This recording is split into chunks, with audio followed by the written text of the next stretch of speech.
नमस्कार, मैं हूं आरजू अंसारी और आप देख रहे हैं राष्ट्रीय जगत विजन न्यूज। बस्तर से सांसद महेश कश्यप ने संसद सत्र के दौरान आदिवासी क्षेत्र बस्तर की उपेक्षा और वहां की बेटियों के साथ हो रहे अन्याय को लेकर विपक्ष पर गंभीर आरोप लगाए हैं। उन्होंने कहा कि जल, जंगल और जमीन से समृद्ध बस्तर को बीते 60 वर्षों तक विपक्ष ने काला पानी बनाकर रखा। सांसद कश्यप ने कहा कि विपक्ष ने बस्तर को माओवाद, गरीबी और अशिक्षा दी और इस स्थिति का फायदा उठाकर सेवा, शिक्षा और स्वास्थ्य के नाम पर वहां अलग अलग गतिविधियां चलाई जा रही हैं, जिनके पीछे की नीयत सवालों के घेरे में है।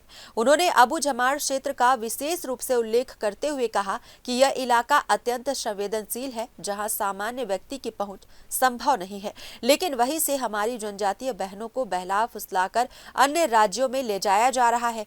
उन्होंने आरोप लगाया कि इन बेटियों को धर्मांतरण के जाल में फंसाया जा रहा है, उनका शारीरिक शोषण किया जा रहा है और मानव तस्करी की जा रही है। सांसद कश्यप ने यह भी आरोप लगाया कि इस पूरे नेटवर्क को कुछ शक्तियों द्वारा संरक्षण प्राप्त है। उन्होंने संसद के माध्यम से यह मांग की कि बस्तर की बेटियों को न्याय मिले और दोषियों के खिलाफ सख्त कार्रवाई हो। उन्होंने कहा, जो अबू झमाड़ की बेटियां महामहिम राष्ट्रपति के दत्तक पुत्र के रूप में पहचानी जाती हैं, उनके साथ हो रहा अन्याय पूरे देश के लिए चिंता का विषय है।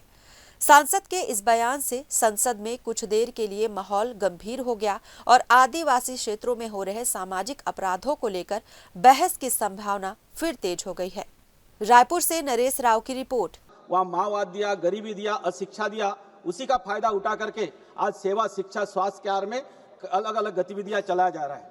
और जो हमारे जनजाति बहनें जो अबू झमाड़ महामहिम राष्ट्रपति महोदय के दत्तक पुत्र के नाम से जाने जाते, उस क्षेत्र में जो कि कोई भी सामान्य आदमी घुस नहीं सकता, वहां के बेटियों को अलग अलग राज्य में ले जाके धर्मांतरण जैसा जाल में फंसाना, उनको शारीरिक शोषण कराना, तस्करी करना, ये उन लोगों को संरक्षण दे रहे हैं। उनको पता होना चाहिए बस्तर में आइए, बस्तर के आदिवासी बेटी बहनों के साथ लगातार अन्याय अत्याचार हो रहा है और कई बार उनको गलत नाम से शादी करके उनके साथ धर्मांतरण जैसा जाल में फंसाया जा रहा है और ऐसे सैकड़ों मामले हैं।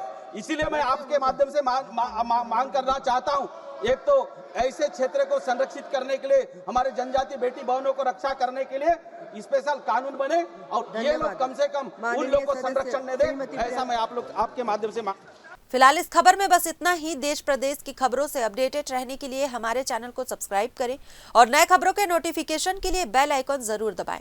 नमस्कार।